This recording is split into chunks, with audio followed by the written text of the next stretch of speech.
ng lahat sa atin. Kasi kung wala tayong connection sa Kanya, itong lahat ng ating mga material, financial o politikang pinag-uusapan, wala pong mga kwenta ito. Mamamatay din tayo, haharap din tayo sa Kanya. Kaya huwag ninyong kaligtaan sa panahong ito ang ating dakilang may kapal. Ibigay natin ang lahat ng kapurihan at kapasalamatan sa Kanya na anuman ang pinagdadaanan natin. Kung tayo ay may mabuting puso, may mabuting kalooban, hindi niya tayo pababayaan. Tayo pa rin ang magtatagumpay sa huli ng ating mga buhay. At para sa bansang Pilipinas, naniniwala akong ang gabay ng dakilang Ama ay pagkakaloob niya sa bansang ito. Lalo na gagabayan kayo o itong 10 na PDP laban senatorial slate. Diretso na po tayo.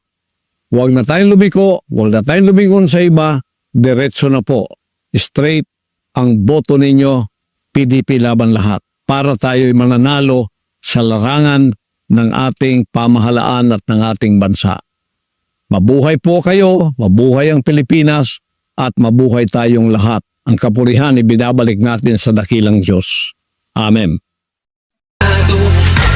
Tondo, Pato, Bongo, Hinyo, Bata, Matuleta, Lambino, Rodriguez, Salvador, Kibuloy sa Senado. United Straight, PDP laban straight, PDP laban straight, PDP laban straight, PDP laban, PDP laban straight, PDP laban straight, PDP laban straight.